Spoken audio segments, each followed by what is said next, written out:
Welcome back to my new vlog guys. ಏನು ಈ video ಅಂತಂದರೆ, ನನ್ನ ಗಾಡಿನ ಸರ್ವಿಸ್ ಮಾಡೋಣ ಅಂತ ಕೊಡ್ತಾ ಇದ್ದೀನಿ. ಯೂಶ್ವಲಿ ಹೊರಗಡೆ ಕೊಡ್ತಾ ಇದ್ದೆ, ಬಟ್ ಏನನ್ನಿಸ್ತು ಅಷ್ಟೊಂದು ನಂಗೆ ಸ್ಯಾಟಿಸ್ಫೈ ಆಗಲಿಲ್ಲ ಅವರ ಸರ್ವಿಸ್. ಸೊ ಹಂಗಾಗಿ ಶೋರೂಮ್ಗೆ ಕೊಡೋಣ. ಆಬ್ವಿಯಸ್ಲಿ ನನಗೆ ಗೊತ್ತು ಜಾಸ್ತಿ ದುಡ್ಡಾಗುತ್ತೆ, ಬಟ್ ಕೊಡಲೇಬೇಕಲ್ವ ಅಂತ ಹೇಳಿ ಕೊಟ್ಟಿದ್ದೆ. ಸೊ ಅದು ಆಗಿದೆ ಅಂತ ಇವಾಗ ತೊಗೊಂಡು ಬರೋಕ್ಕೆ ಹೋಗ್ತಾ ಇದ್ದೀನಿ ನಾನು. ಆ್ಯಂಡ್ ನನ್ನ ಗಾಡಿ ಹಿಂದೆ ತುಂಬ ದೊಡ್ಡ ಕತೆ ಇದೆ ಗೈಸ್, ಅದನ್ನು ಶೇರ್ ಮಾಡಬೇಕು ಅಂತ ಅಂದ್ಕೊಂಡಿದ್ದೀನಿ. ಏನಂತ ಅಂದರೆ, ನಾನು ಓದ್ತಿರ್ಬೇಕಾದ್ರೆ ನನಗೆ ಗಾಡಿ ಬೇಕು ಅಂತ ಅನ್ನಿಸ್ತು. ನಮ್ಮಪ್ಪ ಸೆಕೆಂಡ್ ಹ್ಯಾಂಡ್ ತಂದ್ಕೊಡ್ತೀನಿ ಅಂತ ಹೇಳಿದ್ರು. ನನ್ಗೆ ಹೆಂಗೆ ಅಂತಂದರೆ, ನನಗಿವಾಗ ತುಂಬ ಪೇಷನ್ಸ್ ಇದೆ, ಬಟ್ ಮುಂಚೆ ನಾನು ಹಂಗಿರಲಿಲ್ಲ. ತುಂಬ ಕೋಪ ಮಾಡ್ಕೊತಾ ಇದ್ದೆ. ನನಗೇನು ಬೇಕೋ ಅದು ಬೇಕೇ ಬೇಕು ಎಟ್ ಎನಿ ಕಾಸ್ಟ್. ನನಗೆ ಗೊತ್ತಿಲ್ಲ ಅವ್ರ ಹತ್ರ ದುಡ್ಡಿರುತ್ತೋ ಬಿಡುತ್ತೋ, ಅವ್ರ ಪರಿಸ್ಥಿತಿ ಹೇಗಿದೆ ನನಗೇನು ಗೊತ್ತಿಲ್ಲ. ಬಟ್ ನಾನು ಏನು ಅಂದ್ಕೊಂಡಿರ್ತೀನೋ ನಂಗೆ ಬೇಕೇ ಬೇಕು. ಸೊ ಆವಾಗಲೇ ಈ ಗಾಡಿಗೆ 60,000. ಪಾಪ ನಮ್ಮ ಅಪ್ಪಾಜಿ ಆವಾಗಲೇ ನನಗೆ ಗಾಡಿನ ಹೊಸ ಗಾಡಿ ಆ್ಯಕ್ಚುಲಿ ಆ ಟೈಮಲ್ಲಿ ನನ್ನ ಫ್ರೆಂಡ್ಸ್ ಹತ್ರ ಒಂದು ಸೈಕಲ್ ಕೂಡ ಇರಲಿಲ್ಲ. ಅಂದರೆ ಅವ್ರು ತಗೋತಾ ಇರಲಿಲ್ಲ. ಬಟ್ ನನಗೆ ನಮ್ಮ ಅಪ್ಪಾಜಿ ಆವಾಗಲೇ ಪಾಪ ಗಾಡಿ ಕೊಡಿಸಿದ್ರು. ಅದು ಎಷ್ಟು ಅಂದರೆ 60,000. ಇಮ್ಯಾಜಿನ್ ಮಾಡಿ, 10,000ದ ಹಿಂದೆ 60,000 ಎಷ್ಟು ಕಷ್ಟ ಆಗ್ತಾಯಿತ್ತು. ಅಂದರೆ ಎಷ್ಟು ಮನೆ ನಡೆಸೋದೇ ಕಷ್ಟ ಆಗ್ತಾಯಿತ್ತು. ಸೊ ಆ ಟೈಮಲ್ಲಿ ಕೂಡ ನನಗೆ ಹೊಸ ಗಾಡಿ ಕೊಡಿಸಿದ್ರು. ಇದು ನಾನು ತುಂಬ ಚೆನ್ನಾಗೇ ಇಟ್ಕೊಂಡಿದ್ದೆ. ಬಟ್ ಯಾವಾಗ ನನ್ನ ತಮ್ಮನ ಕೈಗೆ ಸಿಕ್ತೋ ಇದು ಹಾಳಾಗ್ಬಿಡ್ತು. ನಾನು ಯಾವಾಗ ಕೆಲಸ ಅಂತ ಹೇಳಿ ಬೆಂಗಳೂರಿಗೆ ಬಂದೆ, ನನ್ನ ತಮ್ಮ ಈ ಗಾಡಿನ ಯೂಸ್ ಮಾಡೋಕ್ಕೆ ಸ್ಟಾರ್ಟ್ ಮಾಡ್ದೆ. ನಾನು ಮುಂಚೆ ಏನು ಮಾಡ್ತಿದ್ದೆ, ಮ್ಯಾಕ್ಸಿಮಮ್ 5 ಕಿಲೋಮೀಟ್ರ್ ಒಳಗೆ ಓಡಿಸ್ತಾ ಇದ್ದೆ. ಕಾಲೇಜ್ ಬಿಟ್ಟರೆ ಮನೆ. ಜಾಸ್ತಿ ಅಂದರೆ ನಮ್ಮವ್ವ ಮನೆಗೆ ಹೋಗ್ತಾ ಇದ್ದೆ. ಸೊ ಅದು ಬಿಟ್ಟರೆ ಇನ್ನು ಎಲ್ಗೂ ಈ ಗಾಡಿ ಯೂಸೇ ಆಗ್ತಿರ್ಲಿಲ್ಲ. ಬಟ್ ಯಾವಾಗ ನನ್ನ ತಮ್ಮನ ಕೈಗೆ ಸಿಕ್ತೋ ಇವಾಗ ಫುಲ್ ಹೆಂಗೆ ಬೇಕೋ ಹಂಗೆ ಓಡಿಸ್ಬಿಟ್ಟು ಅದು ಸ್ವಲ್ಪ ಪಾಪ ಇದಾಗಿದೆ. ಬಟ್ ಈಗಲೂ ಕೂಡ ಚೆನ್ನಾಗಿದೆ. 10 ವರ್ಷದ ಗಾಡಿ ಅಂತ ಯಾರೂ ಹೇಳಿಲ್ಲ. ಹಂಗೆ ಸೊ ಗೈಸ್, ಗಾಡಿ ಸರ್ವಿಸ್ ಆಯಿತು. ಆಲ್ಮೋಸ್ಟ್ 5,000 ಬಿಲ್ ಆಗಿದೆ. ಸೊ ಇವಾಗ ಮನೆಗೆ ವಾಪಸ್ ಹೋಗ್ತಾ ಇದ್ದೀನಿ. ಆ್ಯಕ್ಚುಲಿ ಜನರಲ್ ಸರ್ವಿಸ್ ಅಷ್ಟೇ, ಪಾಪ ಹಳೆ ಗಾಡಿ ಎಷ್ಟು ಮಾಡಿಸಿದ್ರು ಅಷ್ಟೇ. ಸೊ ಇಲ್ಲಿ ಇದೆ ನನ್ನ ಗಾಡಿ. ಹಾಂ, ಒಂದು ನಿಮಿಷ. ಅಲ್ಲ, ಇದು ನೀವು ಎಕ್ಸ್ಟ್ರಾ ಬೇರೆ ಹಾಕಿದ್ದೀರಾ? ಇವಾಗ ಓಲ್ಡ್ ಐಟಮ್ ಇದೆ ನಿಮ್ಮ ವೆಹಿಕಲ್ ಹಾಕಿರೋದು. Okay okay. ಹೊಸ ಐಟಮ್ ಎಲ್ಲ ಒಳಗಡೆ ಇದೆ. ಇನ್ನು ತೋರ್ಸಕ್ಕಂತ ಇದ್ದೀವಿ. ಹಾಂ ಹಾಂ, ಓಕೆ ಓಕೆ. ಇದು ಬ್ರೇಕ್ ಶೂ, ಡಿಸ್ಕ್ ಪ್ಯಾಡು, ಇದು ಫೇಸ್ ಕಮ್ ಅಂತ ಬರುತ್ತೆ. ಇದೇ ಅಮೌಂಟ್ ಜಾಸ್ತಿ ಇದು. ಓಕೆ. ಆಮೇಲೆ ಇದೊಂದು 420 ಏನೋ ಬರುತ್ತೆ. ಫುಲ್ ಸ್ಕ್ರ್ಯಾಚ್ ಆಗಿದೆಯಲ್ಲ. ಆಮೇಲೆ ರೋಲರ್ಸ್, ಬ್ರೇಕ್ ಶೂ. ಸರಿ, ಓಕೆನಾ? ಇದಿಷ್ಟು ರೀಪ್ಲೇಸ್ ಮಾಡಿದ್ದೀರಾ ಹೊಸದಾಗಿ? ಹೌದು. ಓಕೆ. ಅವ್ರೇನೇನೋ ಎಕ್ಸ್‌ಪ್ಲೇನ್ ಮಾಡ್ತಾಯಿದ್ರು. ನನಗೆ ಅಷ್ಟೆಲ್ಲ ಏನು ಅರ್ಥ ಆಗಲ್ಲ. ನಾನೆಲ್ಲದಕ್ಕೂ ನನ್ನ ತಮ್ಮನ ಮೇಲೆ ಡಿಪೆಂಡೆಂಟ್ ಜಾಸ್ತಿ. ಸೊ ಅವನಿಗೆ ಕಾಲ್ ಮಾಡಿ ಹೇಳಿದೆ, ಅವನು ಓಕೆ ಅಂತ ಹೇಳ್ದ. ಅದಾದಮೇಲೆ ಕಲ್ಲಂಗಡಿ ಇವಾಗ ಸೀಸನ್ ಅಲ್ವಾ, ಸೊ ಅದು ಹಾಕಿದ್ರು ತೊಗೊಂಡು ಹೋಗೋಣ ಅಂತ ಹೇಳಿ ಬಂದೆ. ಆ್ಯಂಡ್ ತೊಗೊಂಡೆ ಕೂಡ. ತುಂಬ ರೇಟ್ ಅಂತ ಅನ್ನಿಸ್ತು, ಬಟ್ ಏನು ಮಾಡೋದು, ಸೀಸನಲ್ ಫುಡ್ ಎಲ್ಲ ತಿನ್ನಲೇಬೇಕು ಅಂತ ತೊಗೊಂಡೆ. ಸೊ ನನ್ನ ಗಾಡಿ ರೆಡಿ ಆಗಿದೆ. ಆ್ಯಕ್ಚುಲಿ ಅವರು ವಾಶ್ ಎಲ್ಲ ಮಾಡಿರ್ತಾರಲ್ವಾ, ಸೊ ತುಂಬ ಚೆನ್ನಾಗಿ ಕಾಣಿಸ್ತಾ ಇತ್ತು. ನನಗಂತೂ ಸಖತ್ ಇಷ್ಟ ಆಯಿತು ಪಾಪ ನನ್ನ ಗಾಡಿ. ಅಂದರೆ ನೀಟಾಗಿ ವಾಶ್ ಎಲ್ಲ ಮಾಡಿಕೊಟ್ಟಿದ್ರು. ಸೊ ಇದಾದಮೇಲೆ ಆಫೀಸ್ ಹೋಗೋಣ ಅಂತ ಹೇಳಿ ನಾನು ಹೊರಟೆ. Welcome back to my new vlog guys. ಇವತ್ತು ಆಫೀಸ್ ಹೋಗ್ತಾ ಇದ್ದೀನಿ. ಆ್ಯಕ್ಚುಲಿ ನಾನು ಹೋಗ್ತಾ ತುಂಬ ದಿನ ಆಯಿತು, ಬಟ್ ಎವ್ರಿ ಡೇ ಕ್ಯಾಪ್ಚರ್ ಮಾಡ್ಕೋತಾ ಇಲ್ಲ. ಬಿಕಾಸ್ ಹೇಳಿದೆ ಅಲ್ಲ, ಕ್ಯಾಪ್ಚರ್ ಮಾಡುವಂಥ ವಿಶೇಷ ಏನಿಲ್ಲ. ಇವತ್ತೇನಂದರೆ ಸ್ವಲ್ಪ ನಾನು ಬೇರೆ ಏನೋ ಪ್ಲ್ಯಾನ್ ಮಾಡಿದ್ದೀನಿ. ಮೇ ಬಿ ಅದು ಎಕ್ಸಿಕ್ಯೂಟ್ ಆದರೆ ನಿಮಗೂ ತೋರಿಸ್ತೀನಿ, ಓಕೆನಾ? ಆ ಶರ್ಟ್ ಹಾಕ್ಕೊಂಡೆ, ಅದು ಯಾಕೋ ನಂಗೆ ಅಷ್ಟು ಇಷ್ಟ ಆಗಲಿಲ್ಲ. ಆಮೇಲೆ ಅದನ್ನು ರಿಮೂವ್ ಮಾಡಿ ಬೇರೆ ಹಾಕ್ಕೊಂಡೆ. ಇದು ನಾನು ತುಂಬ ಸರಿ ಹಾಕಿದ್ದೀನಿ ಕೂಡ. ಸೊ ಇದನ್ನೇ ಹಾಕ್ಕೊಂಡು ಹೋಗೋಣ ಅಂತ ಹೇಳಿ ರೆಡಿ ಆದೆ. ಇವತ್ತು ಆಫೀಸಲ್ಲಿ ಸ್ವಲ್ಪ ನನಗೆ ಬೇರೆ ಕೆಲಸಗಳಿದೆ, ನಾನು ತೋರಿಸ್ತೀನಿ ಈವನ್ ಎಕ್ಸಿಕ್ಯೂಟ್ ಆದರೆ, ಓಕೆನಾ? ಸೊ ಇವಾಗ ಹೊರಟೆ. ಗಾಡಿ ಎಲ್ಲ ರೆಡಿ ಆಯಿತು. ಖುಷಿ ಆಗ್ತಿದೆ ನನ್ನ ಗಾಡಿಗೆ ನಾನು ಏನೇ ಮಾಡಿಸಿದ್ರು ಖುಷಿ ಆಗುತ್ತೆ. ಸೊ ಪಾಪ ನಮ್ಮ ಅಪ್ಪಾಜಿ ಅಷ್ಟು ಕಷ್ಟದಲ್ಲಿ ಕೊಡಿಸಿದ್ರು ಎಷ್ಟು ಚೆನ್ನಾಗಿ ಇಟ್ಕೊಂಡಿದ್ದೆ. ಇವಾಗಲೂ ಚೆನ್ನಾಗಿದೆ, ಏನು ತೊಂದರೆ ಇಲ್ಲ. ಸೊ ಎಲ್ಲ ರೆಡಿ ಆಯಿತು. ಅಂದರೆ ಸ್ಮೂತ್ ಫಂಕ್ಷನ್ ಆದರೆ ಓಡ್ಸೋಕ್ಕೂ ಕೂಡ ಚೆನ್ನಾಗಿರುತ್ತೆ ಅಲ್ವಾ? ಸೊ ಹೊರಟೆ ನಾನು.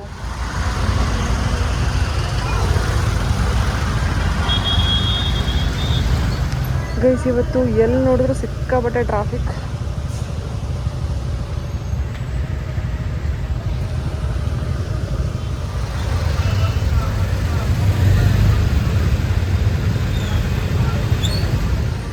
ಗೈಸ್, ಫೈನಲಿ ಆಫೀಸಿಗೆ ಬಂದಿದ್ದೀನಿ.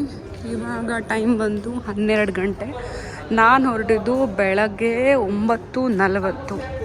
ಸೊ ತುಂಬ ಅವರ್ ತೊಗೊಂತು, ಬಿಕಾಸ್ ತುಂಬ ಟ್ರಾಫಿಕ್ ಇತ್ತು ಇವತ್ತು. ಗೊತ್ತಿಲ್ಲ ಯಾಕೆ ಅಂತ ಹೇಳಿ. ಅಯ್ಯಪ್ಪ, ಸುಸ್ತಾಯ್ತು ನನಗೆ ಬರೋ ಹೊತ್ತಿಗೆ. ಎಷ್ಟು ಟ್ರಾಫಿಕ್ ಇತ್ತು ಅಂದರೆ ನನಗೆ ತಲೆ ಕೆಟ್ಟೋಯ್ತು ಗೈಸ್. ಸೊ ನಾನು ಹೊಟ್ಟೆ ಹಸಿತಿರ್ಲಿಲ್ಲ, ಬಟ್ ಸ್ವಲ್ಪ ಸ್ಟ್ರೆಸ್ ಅನ್ನಿಸ್ತಾ ಇತ್ತು.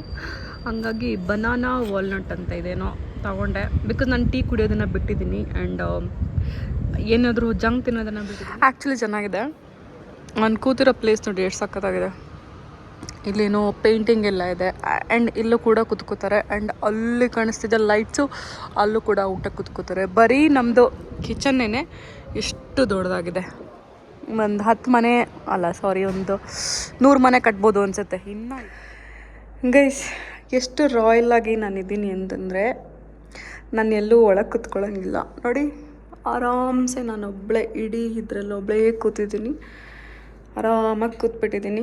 ನಾನೇನೋ ಮಾಡ್ತಾಯಿದ್ದೆ, ಸೊ ನಿಮಗೂ ತೋರಿಸೋಣ ಅಂತ ನಾನು ಆ್ಯಕ್ಚುಲಿ ಇಲ್ಲಿ ಕುತ್ಕೊಂಡಾಗ ಟೈಮ್ ಹೋಗಿದ್ದೇ ಗೊತ್ತಾಗಲ್ಲ ಗೈಸ್. ಯಾಕೆಂದರೆ ಯಾರ್ದು ಡಿಸ್ಟರ್ಬೆನ್ಸ್ ಇಲ್ಲ, ಏನಿಲ್ಲ. ನನ್ನ ಪಾಡಿಗೆ ನನಗಿಷ್ಟ ಆಗಿದ್ದೇನೋ ಮಾಡ್ಕೊಂಡಿರ್ತೀನಿ. ಅಲ್ಲಿ ನೋಡಿ ಎಲ್ಲ ಓಡಾಡ್ತಿದ್ದಾರೆ, ಕಾಣಿಸ್ತಿದ್ಯಾ? ನನಗೆ ಹೋಗೋದು ನೆನೆಸ್ಕೊಂಡ್ರೆ ಬೇಜಾರಾಗುತ್ತೆ. 2 ಅವರ್ ಜರ್ನಿ ಮಾಡಬೇಕು. ಅದಕ್ಕಿಂತ ಆಫೀಸಲ್ಲೇ ಇಲ್ಲೊಂದು ಬೆಡ್ಶೀಟು ಕೊಟ್ಬಿಟ್ಟಿದ್ರೆ ಇಲ್ಲೇ ಆರಾಮ್ಸೆ ಇದ್ಬಿಡ್ತಿದೆ ಅನಿಸುತ್ತೆ. ಇಲ್ಲೇ ಓದ್ಕೊಂಡು, ಇಲ್ಲೇ ಊಟ ತಿನ್ಕೊಂಡು ಇದ್ಬಿಡ್ತಿದೆ ಅನಿಸುತ್ತೆ. ಅಷ್ಟು ದೂರ ಇದೆ. ಸೊ ಎನಿವೇಸ್ ನಾನು ಇವಾಗ ಹೋಗಬೇಕು. ಇವಾಗ ಟೈಮ್ ಒಂದು 3:30. ಯೂಶ್ವಲಿ ನಾನು ತುಂಬ ಬೇಗ ಹೊರಡ್ತಾಯಿದ್ದೆ, ಬಟ್ ಇವತ್ತು ಯಾಕೋ ನಾನು ಬೇರೆ ಏನೋ ಮಾಡ್ತಾಯಿದ್ದೆ. ಸೊ ಟೈಮ್ ಹೋಗಿದ್ದ ಗೊತ್ತಾಗಿಲ್ಲ. ಹಾಗಾಗಿ ಇವಾಗ ಹೊರಟಿದ್ದೀನಿ ಗೈಸ್. ತುಂಬ ದಿನಗಳಿಂದ ತೋರಿಸ್ಬೇಕು ಅಂತ ಅಂದ್ಕೊಂಡಿದ್ದೆ. ಸೊ ಇದೇ ನನ್ನ ವರ್ಕ್ ಪ್ಲೇಸ್. ನಾನು ಯೂಶ್ವಲಿ ವರ್ಕ್ ಪ್ಲೇಸ್ನ ತೋರಿಸ್ತಾ ಇರಲಿಲ್ಲ. ಜಸ್ಟ್ ಆಫೀಸಲ್ಲೇ ಸ್ವಲ್ಪ ವೀಡಿಯೋಸ್ ಮಾತ್ರ ಮಾಡ್ತಾಯಿದ್ದೆ. ನೀವೇನು ನೋಡ್ತಿದ್ದೀರೋ ಇದು ನನ್ನ ವರ್ಕ್ ಪ್ಲೇಸ್. ನಾನು ಆ ಥರ ಟೀಮ್ ಜೊತೆ ಕೂತ್ಕೋಬೇಕು ಅಂತೇನಿಲ್ಲ. ಸೊ ಇಷ್ಟು ರಾಯಲ್ ಆಗಿದೆ ಅಲ್ಲ, ಚೆನ್ನಾಗಿದೆ. ಅದಾದಮೇಲೆ ಊಟಕ್ಕೆ ಹೊರಟೆ. ಊಟಕ್ಕೆ ಹೋಗ್ಬೇಕಾದ್ರೆ ಲೇಟ್ ಆಗಿತ್ತು. ಸೊ ಊಟದ ಮೆನುವಲ್ಲಿ ಮುದ್ದೆ, ಸಾಂಬಾರು ಮತ್ತು ರೈಸ್ ಮತ್ತು ಪಲ್ಯ ಇತ್ತು. ಸೊ ಅದನ್ನೇ ತೊಗೊಂಡೆ. ನಾನು ತುಂಬ ತಿನ್ನಲ್ಲ, ಬಟ್ ಯಾವಾಗಾದ್ರೂ ತಿನ್ನಬೇಕು ಅಂತ ಅನಿಸಿದ್ರೆ ಇಷ್ಟ ಆಗುತ್ತೆ. ಸೊ ಹಾಗಾಗಿ ಮುದ್ದೆನ ಆರ್ಡರ್ ಮಾಡಿದೆ. ಅದು ಚೆನ್ನಾಗೇ ಕೊಟ್ಟಿದ್ದರು. ಸಾಂಬಾರು ಕೂಡ ದಾಲ್ ಮತ್ತು ಸೊಪ್ಪು ಮತ್ತು ದಾಲ್ 2 ಮಿಕ್ಸ್ ಮಾಡಿತ್ತು. ಅದನ್ನು ತೊಗೊಂಡೆ. ಇದಾದಮೇಲೆ ನಂಗೆ ಸ್ವಲ್ಪ ಆಚೆ ಕಡೆನೂ ಸ್ವಲ್ಪ ಕೆಲಸ ಇತ್ತು. ಮೇ ಬಿ ಟೈಮ್ ಪರ್ಮಿಟ್ ಆದರೆ ನಾನು ಅದನ್ನು ಮುಗಿಸ್ಕೊಂಡು ಹೋಗೋಣ ಅಂತ ಅಂದ್ಕೊಂಡಿದ್ದೀನಿ. ಗೊತ್ತಿಲ್ಲ ಗೈಸ್ ಏನು ಮಾಡ್ತೀನಿ ಅಂತ ಹೇಳಿ. And thank you so much. ತುಂಬ ಜನ ಸಬ್ಸ್ಕ್ರೈಬ್ ಆಗಿದ್ದೀರಾ ಆ್ಯಂಡ್ ಆಗ್ತಾ ಇದ್ದೀರಾ. ಇದೇ ಥರ ಸಪೋರ್ಟ್ ಮಾಡಿ, ವೀಡಿಯೋಸ್ನ ಲೈಕ್ ಮಾಡಿ, ಶೇರ್ ಮಾಡಿ, ಕಮೆಂಟ್ ಮಾಡಿ, ಸಬ್ಸ್ಕ್ರೈಬ್ ಮಾಡ್ಕೊಳ್ಳಿ. ಯಾರೆಲ್ಲ ಸಬ್ಸ್ಕ್ರೈಬ್ ಮಾಡ್ಕೊಳ್ಳದೆ ನೋಡ್ತಿದ್ದೀರಾ ದಯವಿಟ್ಟು ಸಬ್ಸ್ಕ್ರೈಬ್ ಮಾಡಿಕೊಂಡು ವೀಡಿಯೋಸ್ನ ನೋಡಿ, ಓಕೆನಾ? ಸೊ ಗೈಸ್ ಇದೇ ನಾನು ಕೂತಿದ್ದ ಪ್ಲೇಸ್. ಇವಾಗ ಹೊರಟೆ.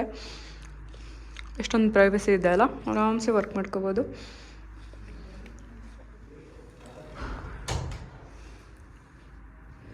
ನಾನು ಒಂದಿನ ನಮ್ಮ ಆಫೀಸ್ ಟೂರ್ ಮಾಡ್ತೀನಿ, ಓಕೆನಾ? ನಿಮ್ಮೆಲ್ಲರಿಗೂ ತೋರಿಸ್ತೀನಿ ನಮ್ಮ ಆಫೀಸ್ ಹೆಂಗಿದೆ ಅಂತ ಹೇಳಿ. ಈ ಥರ 4 ಬಿಲ್ಡಿಂಗ್ ಇದೆ. ಒಂದೊಂದು ಫ್ಲೋರಲ್ಲಿ 12 ಫ್ಲೋರ್ಸ್ ಇದೆ. ಆ್ಯಂಡ್ ನೋಡಿ, ರಾಯಲಾಗಿ ಒಬ್ಬಳೇ ಹೋಗ್ತಾ ಇದ್ದೀನಿ. ನಾನು ಹೋಗ್ಬೇಕಾಗಿರ್ತೀವಿ ಗ್ರೌಂಡ್ ಫ್ಲೋರ್ಗೆ. ಲಿಫ್ಟು ಎಷ್ಟು ಸಖತ್ತಾಗಿದೆಯಪ್ಪ. ಸೊ ಅದಾದಮೇಲೆ ನಾನು ಸ್ವಲ್ಪ ಏನೋ ಪರ್ಚೇಸ್ ಮಾಡೋಣ ಅಂತ ಅಂದ್ಕೊಂಡು ಹೋದೆ. ಅಂದರೆ ನನಗೇನೋ ಬೇಕಿತ್ತು, ಅದು ಸಿಕ್ಕರೆ ತೊಗೊಳ್ಳೋಣ ಅಂತೇಳಿ ಹೋದೆ. ಗೊತ್ತಿಲ್ಲ ಸಿಗುತ್ತೋ ಬಿಡುತ್ತೋ ಅಂತೇಳಿ. ಬಟ್ ನಾನು ಯಾವ ಪ್ಲೇಸಿಗೆ ಬಂದಿದ್ದೀನಿ ಅಂತಂದರೆ, ಇಲ್ಲಿ ಡಾಮಿನೋಸ್ ಇದೆ, ಝುಡಿಯೋ ಇದೆ, ಫಸ್ಟ್ ಕ್ರೈ ಇದೆ, ಏನೇನೋ ಶಾಪ್ಸ್ ಎಲ್ಲ ಒಟ್ಟಿಗೆ ಇದೆ. ಸೊ ಗೊತ್ತಿಲ್ಲ ಗೈಸ್ ಏನು ಮಾಡ್ತೀನಿ ಅಂತ ಹೇಳಿ.